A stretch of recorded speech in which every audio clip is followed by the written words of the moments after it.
근로장려금, 우리 삶에 어떤 선물일까요? 여러분, 아침에 일어나 하루를 준비할 때 문득 이런 생각 해보신 적 있으신가요? 내가 이렇게 열심히 사는데 왜 여전히 생활은 빠듯할까? 그 마음 누구보다 잘 압니다. 그래서 정부가 준비한 제도가 바로 근로장려금이에요. 근로장려금은 단순한 지원금이 아닙니다. 당신의 성실함을 지켜보고 있습니다. 라는 사회의 따뜻한 응원이에요.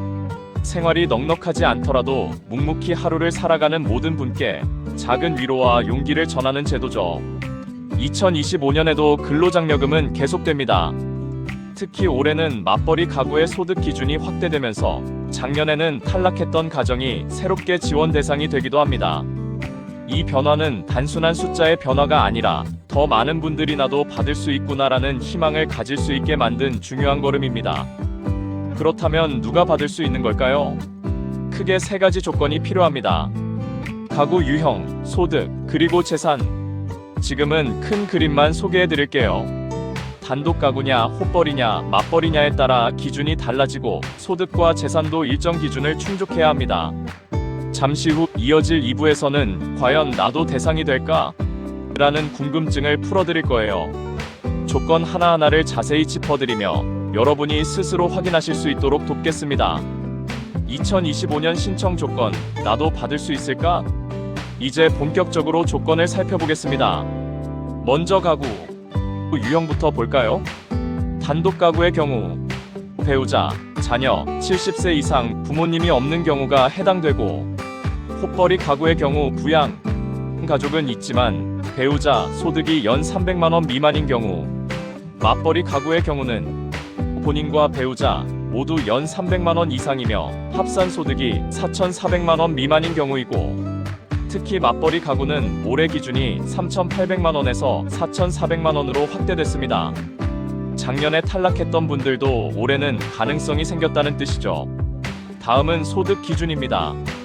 단독 가구는 2,200만 원 미만, 혼벌이 가구는 3,200만 원 미만, 맞벌이 가구는 4,400만 원 미만. 예를 들어 혼자 사는 60대 어씨가 연 2천만 원을 벌었다면 단독 가구 기준을 충족합니다. 배우자 소득이 200만 원이고 본인 소득이 3천만 원인 B씨 부부라면 혼벌이 가구로 해당됩니다. 그리고 맞벌이로 합산 4,200만 원을 벌어도 올해부터는 지원 대상이 될 수 있습니다. 마지막은 재산 기준입니다. 2024년 6월 1일 기준으로 가구 재산이 2억 4천만 원 미만이어야 합니다. 여기에는 집, 땅, 자동차, 예금, 전세 보증금까지 모두 포함되어 주의할 점은 빚은 차감되지 않는다는 것. 따라서 대출이 있으니 괜찮겠지라는 생각은 위험할 수 있습니다. 여기까지 들으시니 조금 감이 오시죠? 다음 3부에서는 이렇게 확인된 자격을 실제로 어떻게 신청하고 언제 받을 수 있는지 알려드리겠습니다. 3부 놓치지 마세요. 신청 및 지급일 총정리. 조건을 확인했다면 이제 신청 방법을 알아야겠죠. 2025년 정기 신청 기간은 5월 1일부터 6월 2일까지였습니다.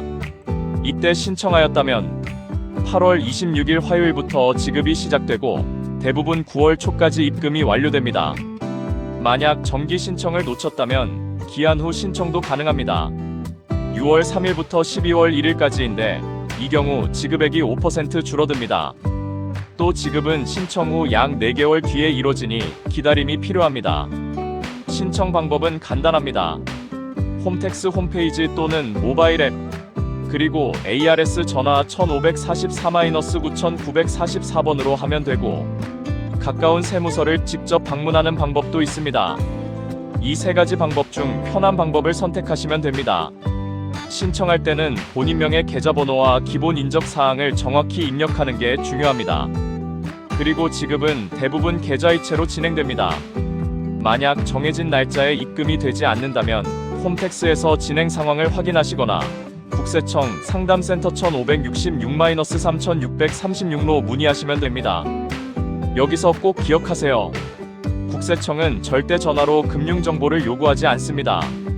혹시 의심되는 전화가 온다면 반드시 피싱을 의심해야 합니다. 이제 마지막 4부에서는 신청 과정에서 꼭 주의해야 할 점과 근로장려금이 전하는 따뜻한 의미를 함께 정리해 드릴게요. 꼭 알아야 할 주의사항과 따뜻한 마무리. 신청 과정에서 자주 하는 실수를 짚어드리겠습니다. 첫째, 재산 기준 오해입니다. 집, 땅, 자동차는 물론이고 예금과 전세 보증금까지 모두 포함된다는 점 꼭 기억하세요. 둘째, 기한 후 신청 감액입니다. 기간을 놓치면 5%가 줄어들기 때문에 가급적 정기 신청 기간에 마치시는 게 가장 좋습니다. 셋째, 허위 신청 절대 금지입니다. 사실과 다르게 신청했다가 적발되면 환수 조치뿐 아니라 2년에서 5년간 지급이 제한될 수 있습니다. 이제 이 장려금을 어떻게 활용할지도 고민해 보셔야겠죠. 생활비에 보탬이 되도록 쓰는 것도 좋고, 여유가 된다면 작은 저축이나 기부로 이어가는 것도 현명한 방법입니다. 작은 씨앗이 자라 큰 나무가 되듯 근로장려금이 여러분 삶의 밑거름이 되기를 바랍니다.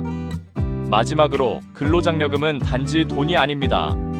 당신의 성실함을 응원합니다라는 사회의 따뜻한 시선입니다. 오늘 이 시간을 통해 여러분이 조금 더 용기와 희망을 얻으셨길 바랍니다. 영상이 도움이 되셨다면 구독과 좋아요, 알림 설정 부탁드립니다. 앞으로도 삶에 필요한 정보를 따뜻한 언어로 전해드리겠습니다. 감사합니다.